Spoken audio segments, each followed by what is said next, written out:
too fast, my countdown. We are the tide from the north. We're brave and we're bold. Defeating our rivals never gets old. Making our way to the Big Sky Conference. Watch out, 'cause here comes the silver and gold. Whoa, whoa. This is Tubbs at the club for the Vandals of Idaho.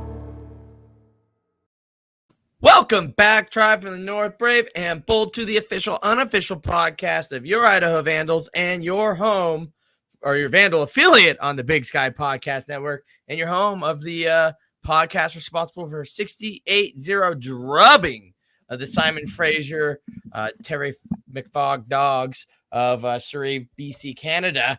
Joining with me today, we have Alex the Boatman. How the heck are you, Alex?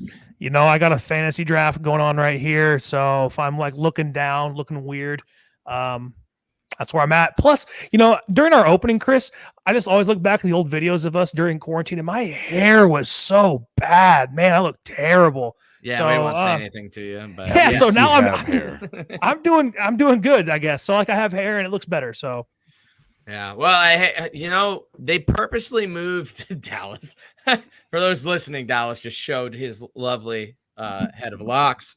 Bald spots. But when they moved the football, like they got rid of that fourth week of preseason so that everyone could get their fantasy drafts in, other than like the 5 days before the season started. You know, I'm the commissioner of 2 leagues. Okay, this is the one league I'm not the commissioner in. It's not my fault. All right. I run a tight ship. All right. I apologize to Mike Zetti, my girlfriend's father, for calling him out right there, since he's the commissioner of this league. The Procrastination League draft is on. Yeah. Speaking of not procrastinating, we have the producer running the show from the shadows, producer Dammer. How the heck are you today? I am fantastic, guys. I just got back in from Seattle. I went to the Hella Mega Tour with Green Day, Fall Out Boy, and Weezer. Got back to Spokane at about 4:30 in the morning last night. Slept about 2 hours before the cat woke me up. Took a couple small naps today, and we're just really trying to power through here. Yeah, and just joining us, for those of you watching and those of you listening, you get to be joined by the Professor Brian Marceau from Office Hours in Coeur d'Alene. How the heck are you, Brian? Dude, doing fantastic. School just started where I teach, so today is pretty wild. This is like the single first instant I could have hopped on. I was terrified I was going to get on to like 7, but here we are, so we're doing fantastic. Perfect. And just in time. All you missed was us comparing our bald spots, so you didn't miss much. I heard Dallas describing what sounded like agony when it should have been a good time, which sounded par for the course. Yeah, I got to spend some nice time up in Sandpoint, Idaho this weekend. I guess I didn't say what I did this weekend. Beautiful. Although I think now the cat's out of the bag. Everybody saw that I was in Moscow, for the seat selection that they did on Thursday and Friday. And then everybody was super shocked to find out I did not stay for the game.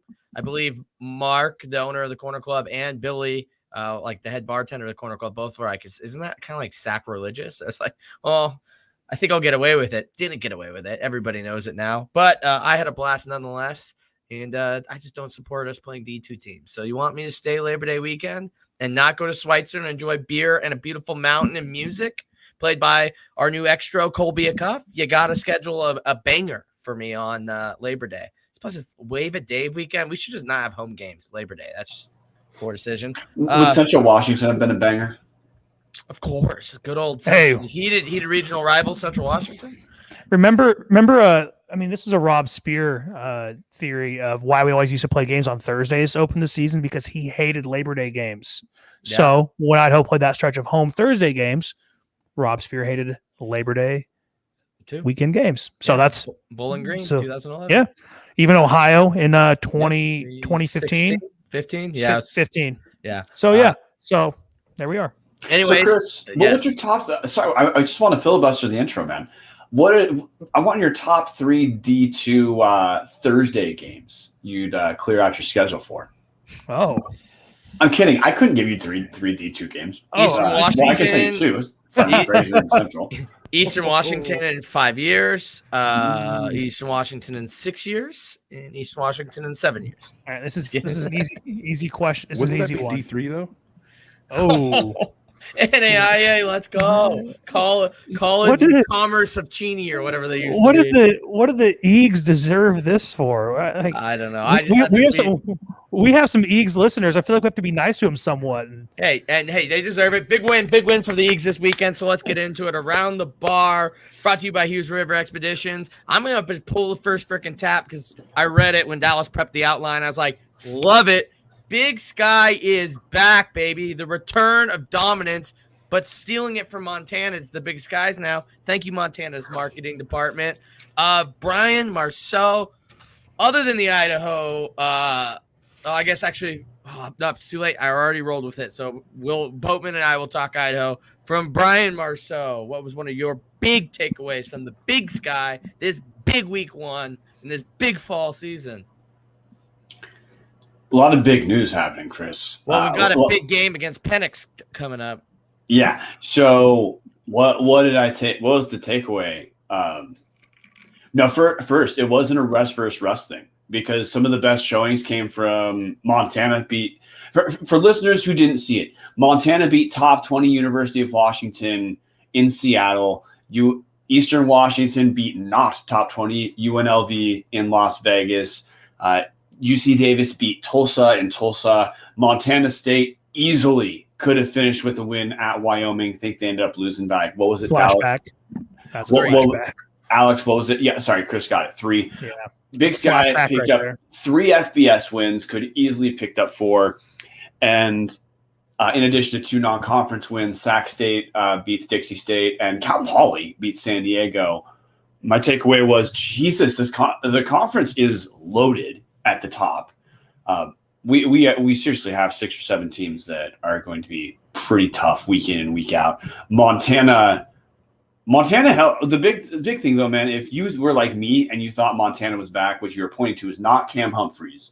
You were pointing to improvements across the board everywhere but quarterback. And good Lord, did Montana show that they are ready to play?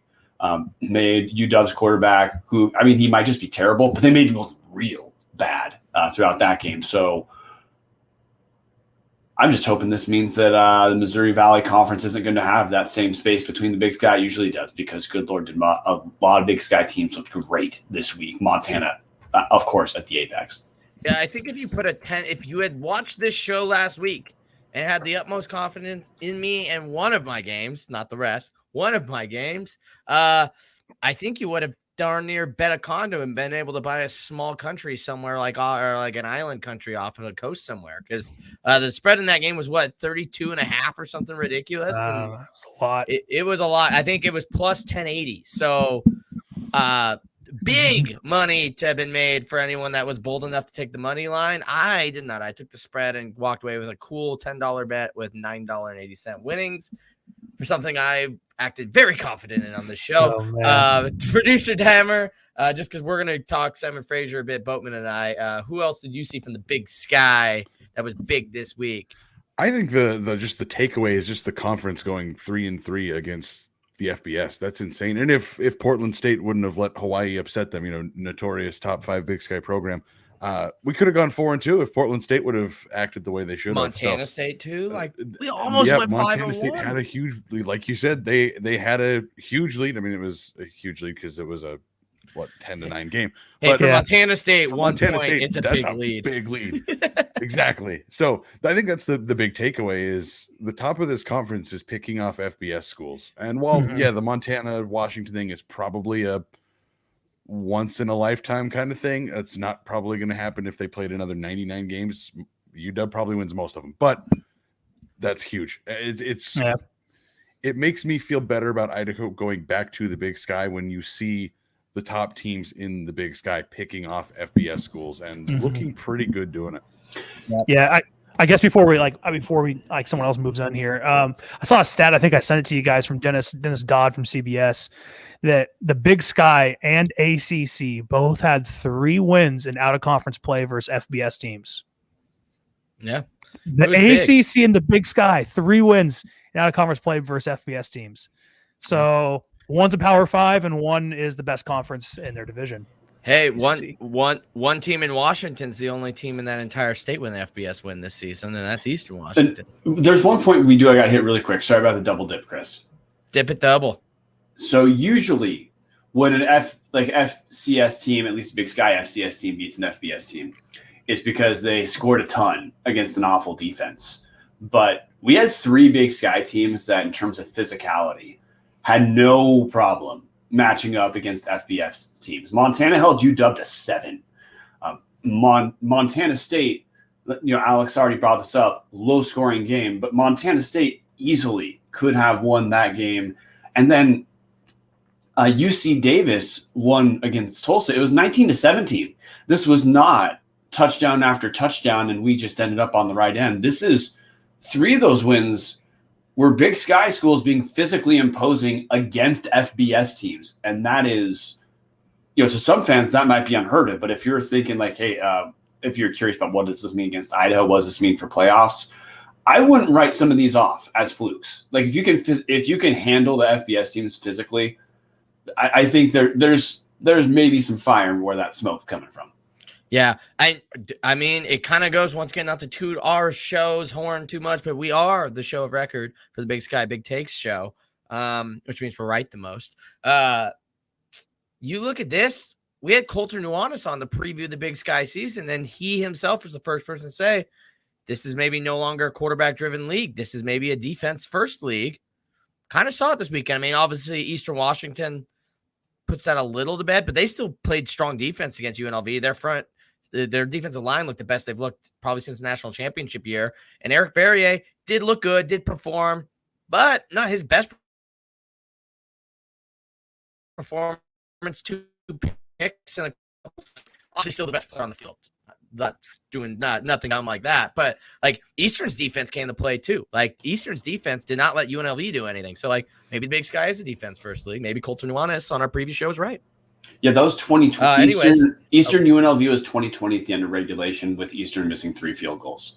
So that's 3 Big Sky teams holding FBS teams to pretty low scoring. Because we've talked about Idaho not scoring enough at 23. 20 was like the worst defensive showing for the Big Sky teams. Yeah, and Eastern Washington's kicker, Seth Harrison, had more missed field goals in this game than he had in his entire career at Eastern Washington. I believe he's a senior. Most importantly, this game was featured on Bad Beats from Scott Van Pelt last night because the over hit when the total was like 66 and it ended like 68. So that's the most important thing here. Yeah, perfect. All right, Boatman, I think they covered the Big Sky pretty well. Let's cover our little quick takes on Simon Fraser. You can go first, and then I'll go. Oh, thank you. I think it was super impressive. I don't care who you're playing. I don't care if you're playing Little Sisters of the Poor or, Bishop Sycamore. Holding a team to 5 yards of offense in the first half is impressive, no matter who you are. It's almost as cool as holding a team to negative 21 points in the second half. Yards, a.k.a. Nightmare down in Orlando. Anyway, Chris, you read my heart too well. Anyway, holding the team to 5 yards of offense in the first half.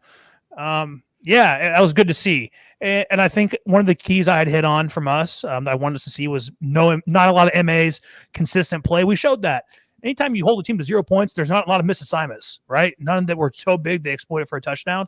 So that's good. We went in there, we did our job, we took care of business.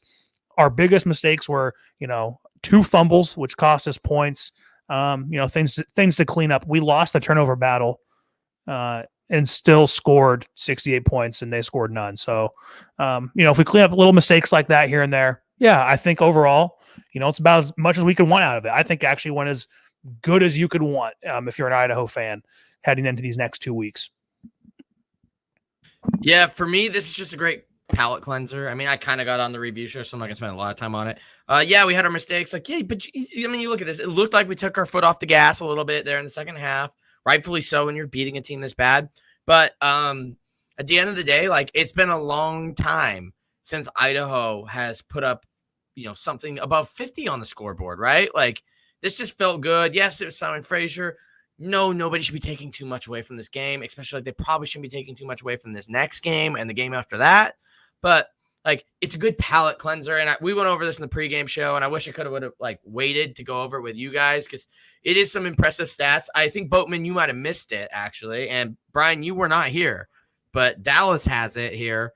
This was Idaho's second largest margin of victory. Boatman knows who it's against. Brian, do you know who it's against and what the largest victory Idaho has ever had? Because this last game was the second. We just had put up our second largest margin of victory ever. I have absolutely no idea. Like, I could waste everyone's time picking teams, but I have no idea. It was the mighty powerhouse in Caldwell, Idaho, the College of Idaho Yotes, in the beautiful year of 1927 when we won 83-0. But I think if you forget, 1927 we won the Pac-12. All right, so great year for the Vandals. Heck yeah. And when Alex means forget, he means okay. If remember. You didn't know this. So, and then one of the other things, my big takeaway from the game was I really want to see some of the young people get in. You got to see it. Sully Shannon looked good. Hogan Hatton looked good. You got to see a lot of rotation on the line. We had that Malachi Williams. I saw him getting a lot of reps on the end, and that's what I was saying, like, who's going to be these next batch of guys? And even that, a guy we keep saying, Brian, when we were at Media Days, Petrino keeps saying, like, he thought Noah Ellis was going to be the guy and the Big Sky Newcomer of the Year. And he's kind of just, he's been solid, but a role player, and then he ends up leading the team with 8 total tackles. Absolutely amazing. 27 different Vandals recorded a tackle in this game. So you want to talk about getting depth and reps and getting some people some game and live reps.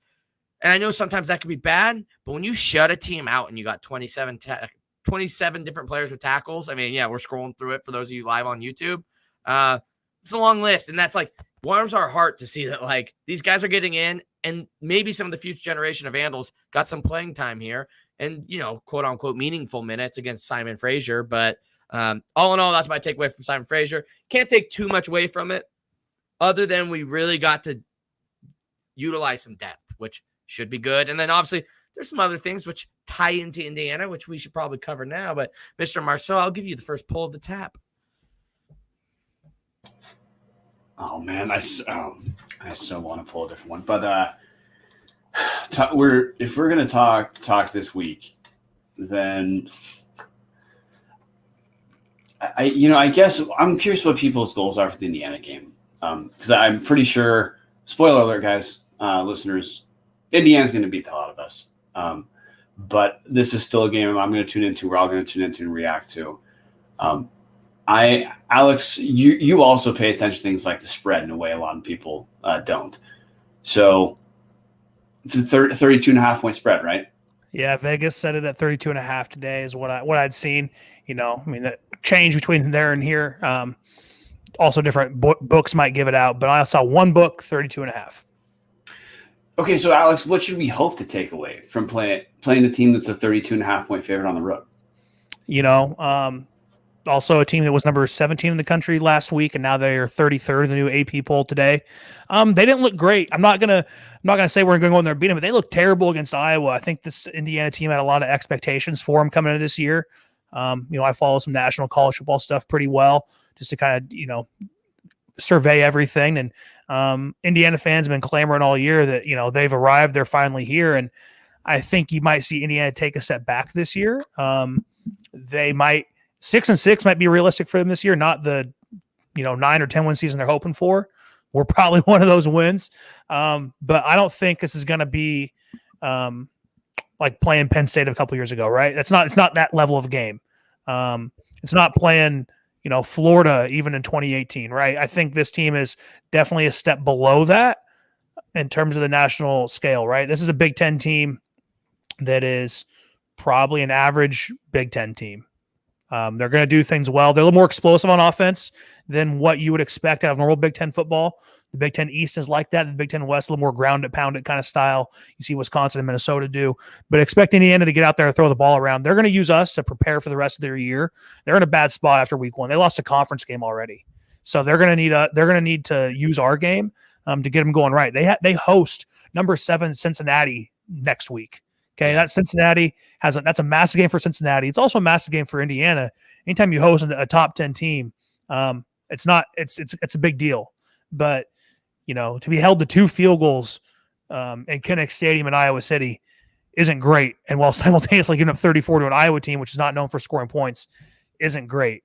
So I would love to see Idaho go out there and compete. But Time will tell, but I don't think it's going to be Penn State of a couple years ago. Maybe think more of Auburn 2015, between that and like a Penn State drubbing, right? 30, 40 point loss, not a 60, 70 point loss. Yeah.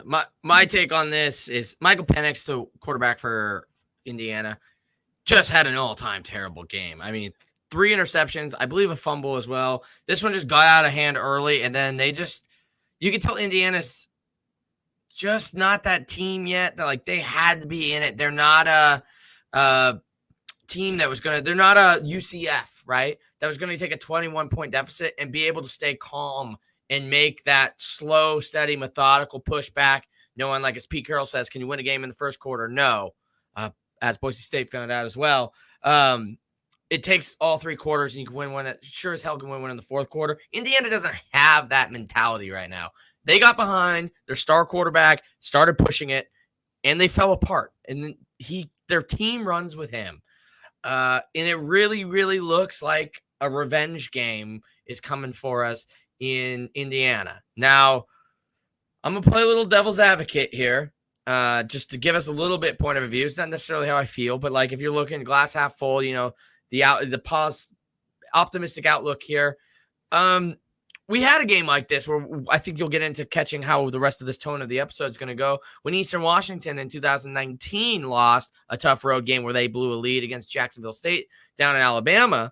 And then everybody was saying, oh, I think that's actually bad for us. We might have been able to sneak up on them had they beat JSU. And, we would have caught them in the middle and, all that stuff. And then they come to the Kibbe Dome and we run up 35 in the first half or whatever. And then barely sneak out as time just ran out on Eastern. But either way, we pulled out that win in a game that we thought this team is going to come in so pissed off and focused by what happened to them last week. So maybe Iowa does, like Boatman said, maybe Indiana is focused on Cincinnati and kind of like going to overlook Idaho. And we actually don't get that revenge factor. Because I know there's some people out there that go, after what happened to them last week, they're trying to get into the national spotlight and still maybe make a bid to be able to make like a Rose Bowl here.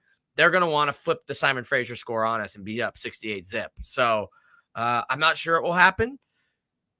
I'm sure we'll get into a little bit more. But I guess that's what I would say is like, we're going to have to overcome the revenge factor. And then Indiana kind of showed in this game that maybe they don't have the mental wherewithal at the moment to be a team that can come from behind.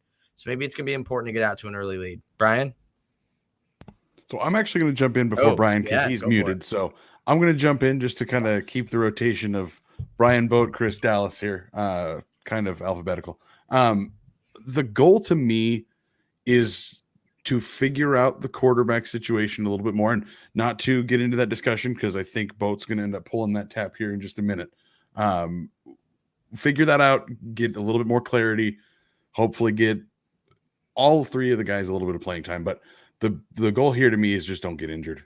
Try to get as many guys out of here, get paid, and move on. Because, Chris, you hit it on the head. Penix stiffened up, and I can't say Penix. I know that's how it's pronounced. I just can't do it. It's just impossible for me. That's the tromboner pronunciation.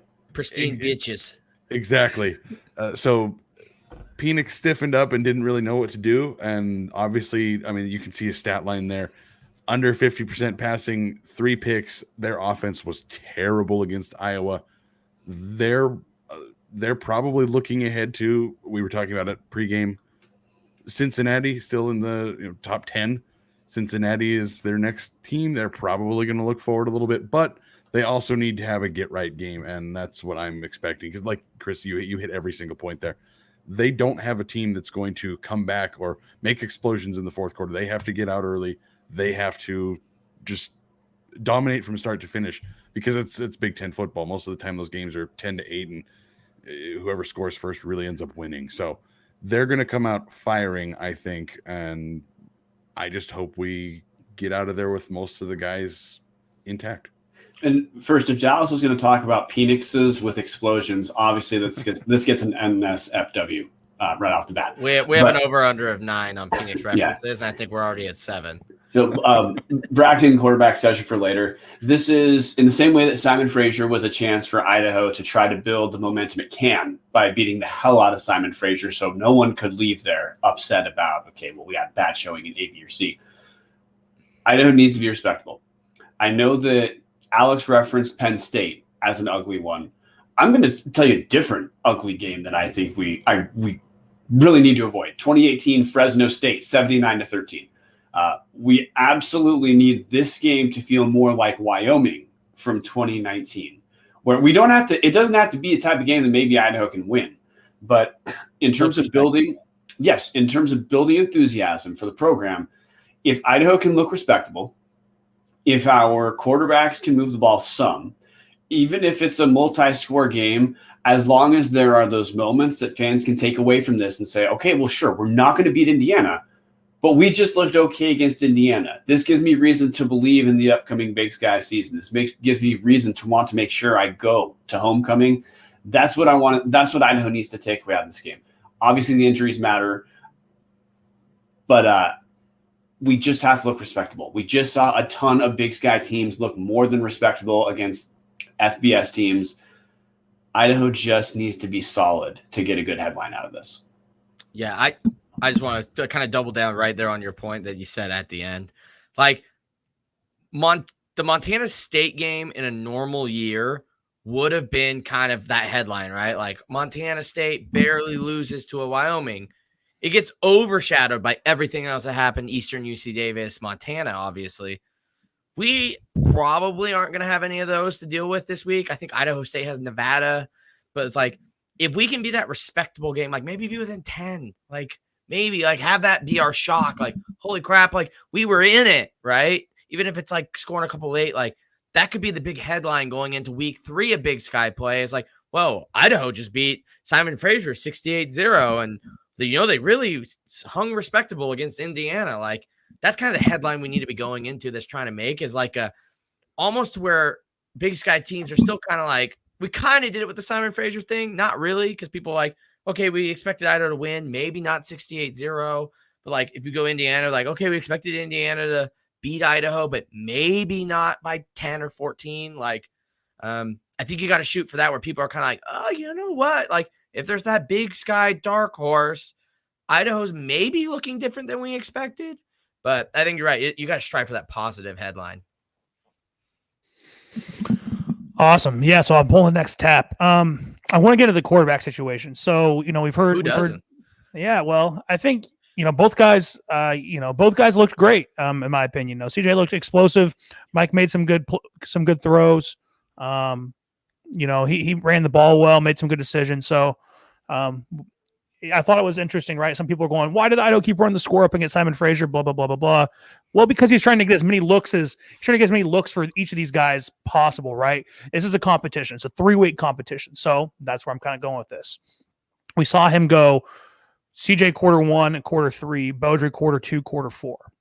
Let's just say, like, this is a hypothetical. Let's say Idaho, for some reason, we're in a good spot. With one of these guys, it's after the first quarter. Maybe Beaudry starts quarter 1 this time, or CJ. Quarter 1, we're in a good spot competitive wise. I want to ask all you guys, do you think he sticks to the whole quarterback rotation? Or if we are in a good spot in this game, does he just ride the hot hand and go, maybe it's over right here? I don't know.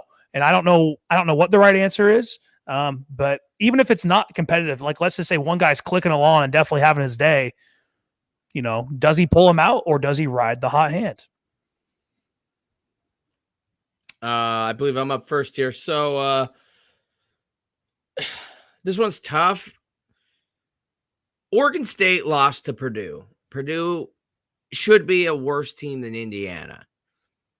I would rather he use this game to also solidify the quarterback competition, maybe give Beaudry the first and third quarters this time, give CJ second and fourth, and just use this to figure out. Because if we are going to get a surprise FBS game, it's more likely to happen against Oregon State. I would rather him try to flush out, like, this is guy, let's see how he does as, like, starter against Oregon State and use Indiana as more as that other buffer, right? You went super easy game against Simon Fraser, super tough game against Indiana. Like, kind of test them both out. At the end of the day, we only had 27 pass attempts to look at. So it's like, at the end of the day, we really didn't get to see a lot of them. CJ Jordan looked great running the ball. So did Zach Borish. 3 guys, Boatman, 3 guys at quarterback. So I'd like to see a little bit more of them flushing it out here, because I don't want to jump too far ahead of next week, because it definitely depends on how we do this week. If we do have one of those respectable headline games, I mean, right now, I don't want to speak for everybody. Probably not going to get a frisky pick of Idaho over Indiana in this week's episode. If they look respectable against Indiana, somebody might, pull the ice cubes and get a chance to be frisky against Oregon State. So I'd rather use this time to solidify it. That being said, my initial opinions going into this right now, like I was grouping that in the group chat when I was rewatching last night, like, man, the things that CJ Jordan does, like, he is by far the leader in the clubhouse right now, in my opinion. Just the fact, like, you watch those touchdown run, the first one to Roschon Johnson in the first quarter, his ability to be a threat running the ball and all that, and just the way he sells a fake. When he pulls that, you can actually watch Simon Frazier's D tackle start watching CJ. Our lineman gets in front of him and opens that hole for Roschon. Like, those little things. And then on, like, it wasn't a draw, but almost acted like a draw where he handed it off. And then he took like a huge, like, 5-step drop, which kept the defensive end super wide, which allowed another hole for another big run. I think it was Cummings that time. Like, CJ Jordan, I saw more of that, like those little things. I do admit he got the more advantageous quarters to play in. First quarter when you're trying to get out to the lead. Third quarter coming in off of halftime, where then obviously Beaudry in the fourth quarter, it was basically just run the ball and get out of there and not be too big a dick wagons to Simon Frazier. Penix wagons. So I'd like to see us do it. And the one thing, for criminy sake, I don't know how many times Zach Borish got in the game. It's not going to keep working if he never throws. Like, I was a little pissed, and I get there probably RPOs, and he made the right call, because if he didn't, Paul would have lit him up on the sideline. But I would have liked to see, like, one pass attempt. Come on. If he's going to be a part of the competition, like, right now, he's just a wildcat. He's not a quarterback. He's the wildcat. If you're going to list him as running back quarterback, like, let him play a little quarterback, because right now he is just a wildcat quarterback, and, that formation basically died in 2008 with the Miami Dolphins. Yeah, I think Chris, you hit on a lot of the things, and we spoke about this. You, myself, and Brian spoke about this in the post game. To me, CJ Jordan right now is the guy. From what we saw on Saturday, CJ Jordan is the guy. I would like to see CJ get the first quarter, and if it's still close, Boatman said, does Paul ride the hot hand? If this game is still close after the first quarter, and the offense looks good, I say do it. What's close? Let's just curious. Shot. Are you talking within, like 10 points, or if it's within 10 points? I say if it's 2 touchdowns, you know what?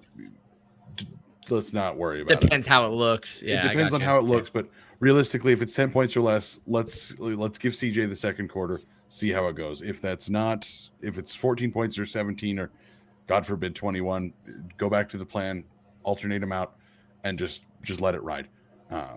But the big thing to circle back with is hashtag let Borish throw. This is not a 3-quarterback competition if you're not going to let the kid throw it. I was filled with rage Saturday, and I'm still pissed off about it. I don't understand why we threw the ball 27 times, ran it 43. I know that we were just getting the fourth quarter, just trying to get out of there. But when you're running the ball up the middle over and over and over and over against defensive linemen that are 230 pounds, what are you really learning about your team? And so that's what I want to see, at least out of this Indiana game in that first quarter. I want to see CJ with the ones.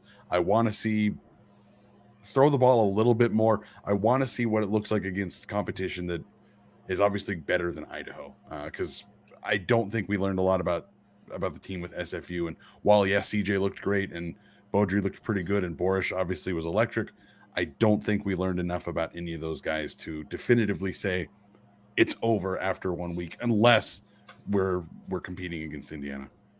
I want to co-sign what people have said about clubhouse leader CJ and about Zach. Zach Borish, the only clips we've really even seen him throwing when it's not 25-mile-an-hour winds were in the dome in our scrimmage, and his arm looked fine. But we need to see that in action. the thing I'm taking away from this right now is this will be our first shot to see CJ Jordan against a real football team. Simon Fraser, he looked great. And the things we took away from the game were what we probably think are generalizable to being good in the future, as in strong arm, accuracy is great. He's making right reads. He can move. He also looked great against Southern Utah in the spring, and Southern Utah's competitive in the spring, but they won a game.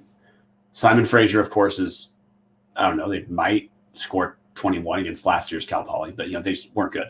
This is going to be our first chance to see CJ against very good defense, against great athletes. And I'm curious how those generalizable things that we were all excited about are going to look now when it's Power 5 athletes. And he doesn't have to be dominant against Power 5 athletes to be a good Big Sky quarterback, but he probably needs to look okay against the Power 5 guys. If the things that we're seeing are generalizable, we're going to need to see some bright spots out of him against Indiana. But to answer Bowman's question simply, I doubt we're going to get a ton of separation in this game because we've all talked about Paul being pretty old school about a starter's a starter and stays that way. But I mean, I can tell you after the Simon Fraser game, I didn't see like this big accuracy jump from Mike Beaudry that made me think, okay, well, this is the guy we're rolling with. Yeah, and I guess to wrap it up here, I don't think he would necessarily ride a hot hand. I think he's pretty married to the, it's a 3-week competition, and rightfully so. I think we've all said our first 3 weeks of the season are predetermined, 4 if you include the bye week. So I think he, just wants to get both these guys as many game reps as possible and let the chips fall where they may, and then ride with a guy after that. Does maybe I think a lot of people are assuming CJ is going to be the one to take the reins around with it. Like Brian said, he's played against Southern Utah. He's played against Simon Fraser. Okay, Mike Beaudry has played the D1 level, the FBS level for UConn, which UConn FBS might not matter a whole lot right now. But he's played meaningful D1 snaps, right? FBS snaps. So. I would not be more than surprised to see this as a spot where maybe Beaudry feels more comfortable and CJ maybe tries to force things. And this is going to be the fastest competition he's ever played against, right? Like I don't think a lot of people understand, right? They always say speed. No, it changes a lot. The speed level when you get to Power 5 changes a lot. So I don't be surprised if CJ makes some mistakes. It's okay. It's why these first 3 games were for. It's for guys to make mistakes, to us for learn from them. And then the film is your resume. The film will not lie. And I think he's just pretty married to the first 3 weeks being that way. And that's what we just need to accept.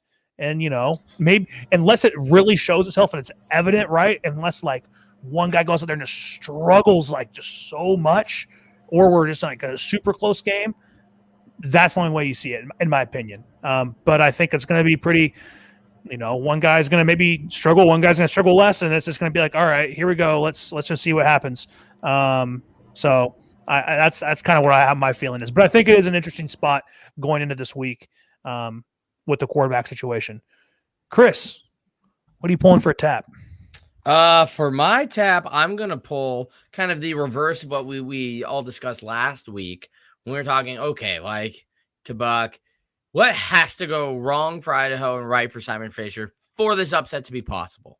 So, like, go in the glass half full approach, give the people out there a little bit of, like, optimism for the ones that want it. What has to go right for Idaho and what has to go wrong tragically wrong for Indiana for this game to end up an actual money line Vandals win and not just a spread cover? Dallas?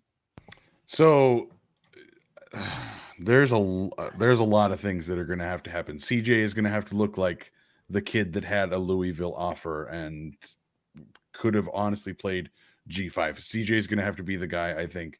First drive, if I picture this out, Idaho gets the first kickoff, CJ scores, we have a lead on Indiana, and we take it from there. CJ keeps the reins the whole time and never looks back. There's never even a discussion of putting Beaudry in because CJ's played that well.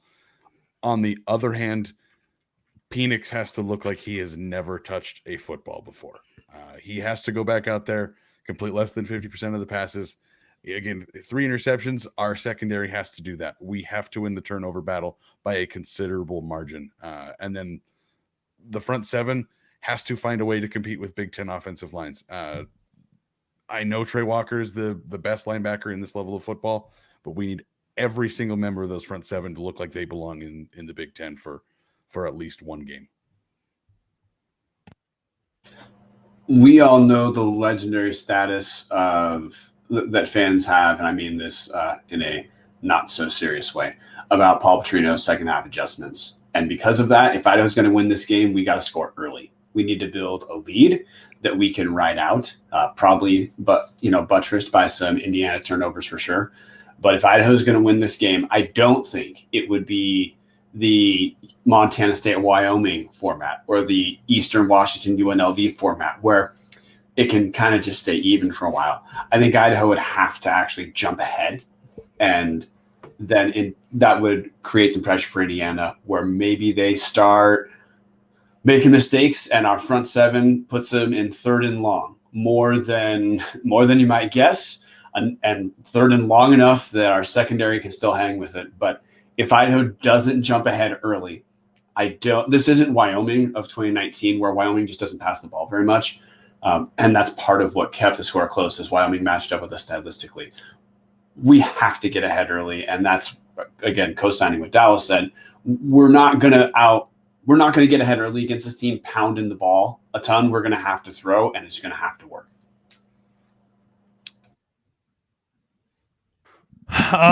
What's going to have to go right? Indiana's going to forget how to play the game of football. That's going to have to be pretty much the answer. They're going to have to, their whole team's going to have COVID and be completely fine. Right? Okay. That's how we're going to need their backups to start playing a lot. I mean, no, realistically, right? Turnovers, anytime you can go positive in the turnover matchup, it can make a huge difference, right? Like, for example, West Virginia played Maryland. The only reason I'm talking about this, I work at West Virginia, so I watched the game. West Virginia lost by 30-24, and it was a 1-score game all the way till the very end. They had 4 turnovers. Maryland had 0. West Virginia turned the ball over. That's probably 3 or 4 more times they score, win that game handily. So if we can go +3, I think if we want to be in this game, we need to be at least +3 in the turnover margin to be in it and competitive. Limit big plays from Indiana and get big plays on our own, right? I don't think we've seen Idaho have a lot of big plays over the last couple of years. We did see that against Simon Fraser. That's bound to happen. So we need to create big plays for ourselves. Let's get a little tricky on special teams. Don't know if that's going to happen or not, but I'd love to see us get a little tricky. This is the time you pull it out, right? If it's close, 3rd quarter, have it in the back pocket. What's going to have to go wrong for Indiana? They're going to have to come out and be completely looking ahead to Cincinnati. Like games like this can be weird spots for teams like Indiana. They're probably already assuming they're going to get a win, right? So it depends on what kind of week practice they have, if they want it or not, or if they're already working on Cincinnati, because they probably already are working on Cincinnati, right? So if their guys just don't take it serious, we've seen teams just fall flat asleep at the wheel. Arkansas was down by 10 in the 3rd quarter, won by 21. But things like that can happen. So if we get up early, we got to stay ahead. We got to not shoot ourselves in the foot. So say it kindly.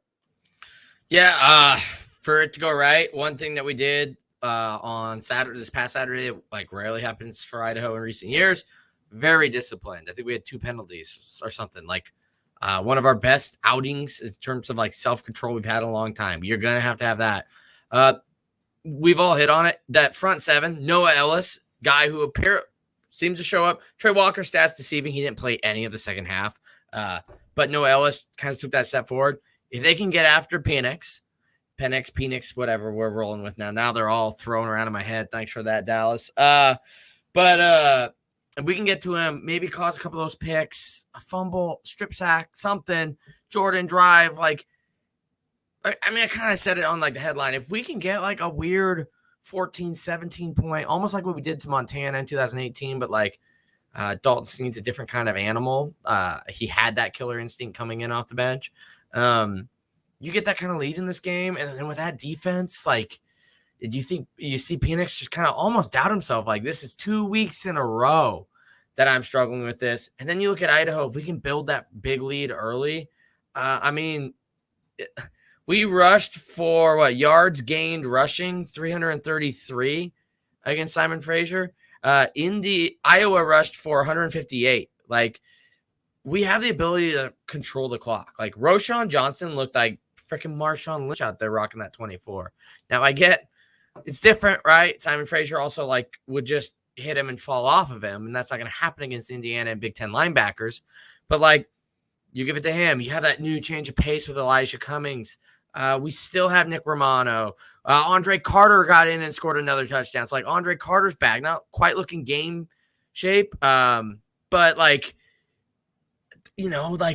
we had the running backs to maybe control the tempo enough to hold on to a large lead.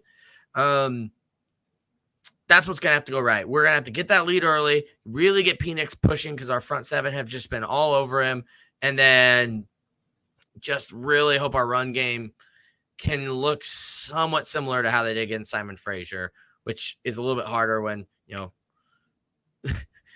Indiana's safety is probably going to weigh as much as Simon Fraser's D tackle. So it's going to be a little different, but I don't know. That's where I think it's going to go right, is if we can make Penix just really struggle for 2 weeks in a row and really put that self-doubt in.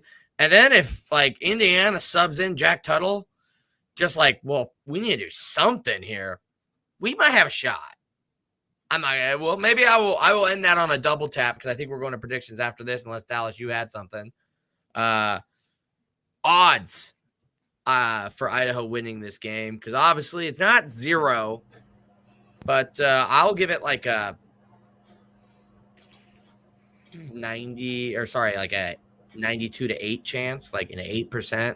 I'll give us a little over 5 because maybe Indiana's reeling in a trap game. But I'll give that. I'll give us an 8% chance. What's that translate? CJ or Jordan, Trey Walker, 8. What's that translate to as a score prediction, Chris? Oh, we'll get to score predictions. Oh, you're just asking for percent. Yeah, what's the percentage that we can win? I'll stick with the Penix jokes. I'll say 6.9%. Double down, 0.69%. Nobody wants to go with 11%. Bowman, 3.9%.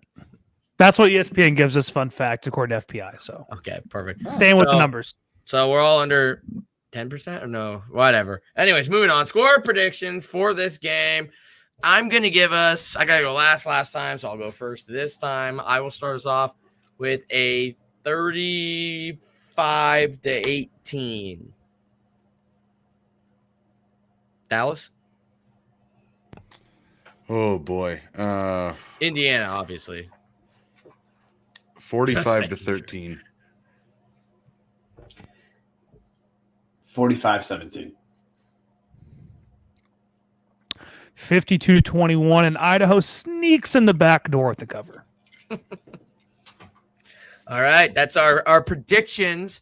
And Around the Bar, brought to you by Hughes River Expeditions.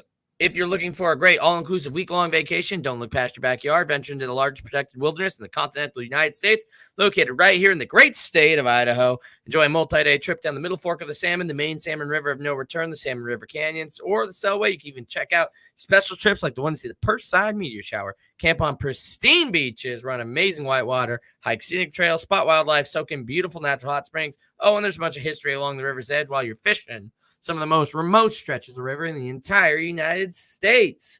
You just bring your clothes and let Hughes River handle the rest.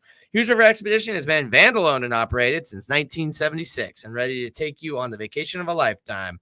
What are you waiting for? Find out what it's like to grab a paddle, catch dinner, and ride the bull all throughout the Gem State. Call them now at 800-262-1882 or check them out at HughesRiver.com. So I think Hughes River Expedition is giving us a 19.76% chance to win this weekend. Watching the TV, aka Big Sky Pick'em. Let's go over the standings real quick because we are in a real knuckle dragger brawl out close one here. Who would have guessed after week 1?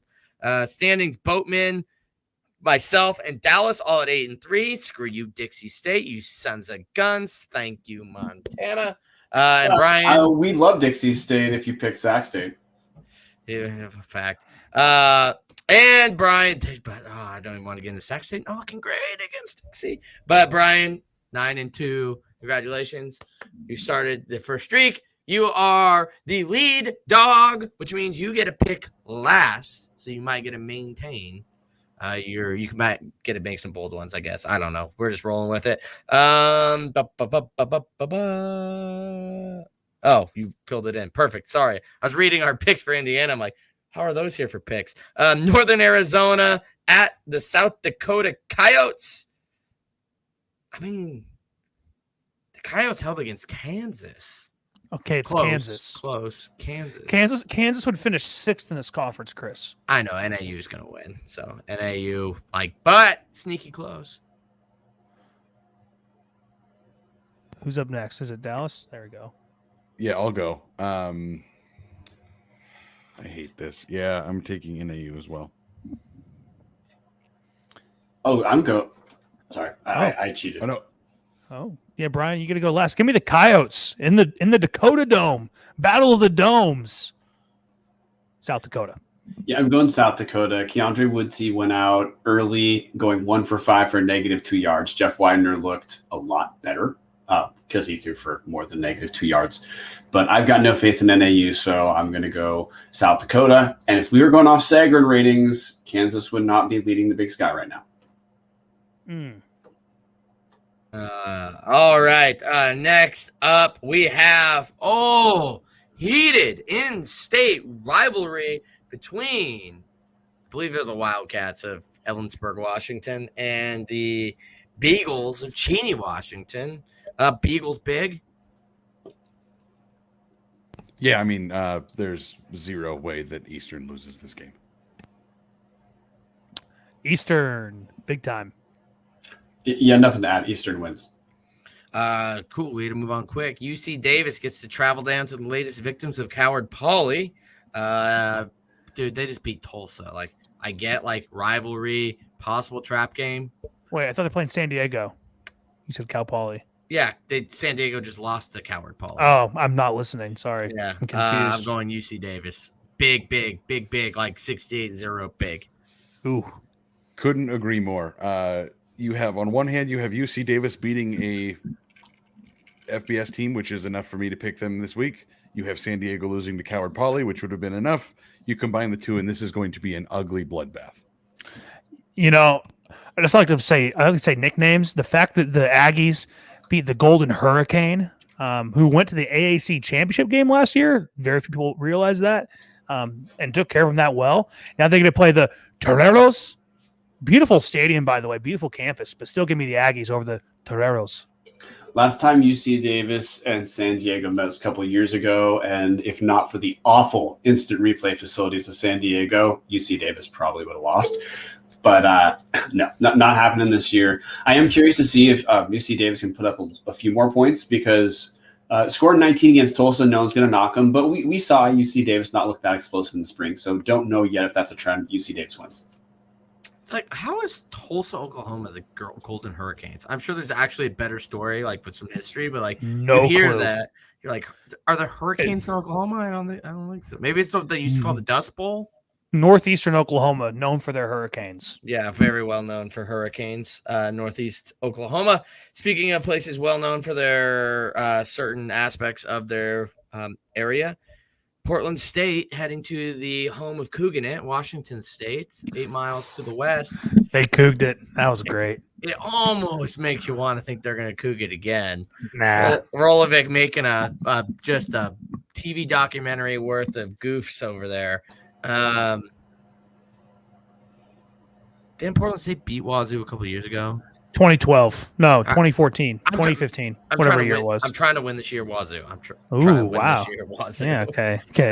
Old Chris would have taken that Portland State pick. Top 3 program, after all. So I want to quickly jump in. Apparently, Tulsa in the early 1920s were known as the Golden Tornadoes, which was also Georgia Tech's nickname they had a vote to change it, and it was changed to Golden Hurricane, and then they just kept it Golden Hurricane. So and the Georgia Tech became the Yellow Jackets. Yeah, and they didn't go back to Golden Tornadoes. Hurricane had stuck. So, with that said, Washington State, they are absolute trash, and I think they are on a dumpster fire rolling down a hill towards firing that coach in the middle of the season. But I don't see them losing to Portland. If they lose to Portland State, I think he gets fired after the game. This program's in shambles. We had what happened what I like to call the trifecta: an Idaho win, a Wazoo loss, and a Boise State loss all on the same weekend. Vandal fans, it happens rarely. I should make a tracker of when it happens because it's just pure. It makes my heart warm inside, especially the way Boise State lost and Wazoo lost. Like, just implosions. Beautiful. Oh, it's great. Anyway, Wazoo big here. I think they get back on track. They do have a weird quarterback situation right now. It's not great. Also, be prepared for Cougar fans to be very pissed off. New COVID rules in the state of Washington. They have to show proof of vaccine and or negative COVID test in the last 72 hours, and Eastern Washington is not known for their COVID-friendly measures. So that could create a little hostility in the fandom, topped with Nick Rolovich's vaccine struggles. So, I mean, could Portland State win here? Maybe, but Hawaii is worse than Wazoo. So think of it like that. So I'm not going to call not being able to schedule a free appointment a struggle exactly for Rolovich. But to shift off that topic, I'm going to double down on Dallas's take of talking more about UC Davis. Hunter Rodriguez had probably second best stat line since being a starter at UC Davis when they scored 19 against Tulsa, meaning, WSU is going to win. I can't wait to watch Bruce Barnes' team get their ass kicked. I don't like Portland State. I mean, they're a top 5 team in the Big Sky, of course, which is why I'm so touchy about Portland State. But no, WSU is going to win. It's not going to be close. Yeah, they do have all those great recruiting classes. Can Wazoo 2022 come soon enough on the Palouse? Just saying. Maybe that's our P5 win here in a couple of years. Northern Colorado, who talk about a team that actually kind of like maybe raised some eyebrows around the conference, at Houston Baptist. I'm going to take the clan of McCaffreys. Ooh, that's a bad one. The herd of McCaffreys to beat the Huskies of the Houston Baptist-ness, especially without Bailey Zappi. I think HBU is back to being probably bottom 15 teams in the FCS, and Northern Colorado maybe a little better than people thought. I'll take the Bears. Man, I think Chris and I are going to end up having the same picks this week so far. This is it's not looking good for either of us. I hate this game. I think both of these teams are terrible. I'm going to take UNC, and I'm going to regret it in 5 minutes. Man, this is tough. Houston Baptist slicing up and down the field pretty fast. Let me just go check one thing. Bear with me. Okay, 7 p.m. kick. It does get warm down there. God, they only lost to New Mexico by 10. So, give me the home team. Powerhouse, New Mexico. I don't think New Mexico's that bad. Give me the home team. Give me Houston Baptist. I just have to be different than you guys, I guess. It's fair. I just like how when anybody takes away their video, it's a weird for people not watching. Well, now you missed it, but it's me drunk at the club hanging out with old bartender Carly Bonander. Interesting. I don't know why it's that, but that's what it is. Anyways, Mr. Marceau, Boatman went with the Huskies. Yeah, I'm concerned about that because the Huskies looked all right against New Mexico State. Huskies in the spring. New Mexico State. The Lobos. The Lobos beat the Huskies. I apologize. That was a verbal typo. But I'm going to go with Northern Colorado. The reason I say this is Northern Colorado did look solid early against Colorado, and if this is going to work for Ed McCaffrey, he has to pick up wins early because of how their schedule compounds. I'm going to say their transfers are going to come together to be more than just solid once they're not playing a team like Colorado that just is too physical for them. All right. Moving on to Drake traveling to Montana State for Gold Rush in Bozeman. I know it was Jay-Z who said it, but I'm going to pretend it was Drake. He's got 99 problems, and Montana State is all of them. MSU, big. They might just turn off the scoreboard big. Yeah, I think this game is going to be over by halftime.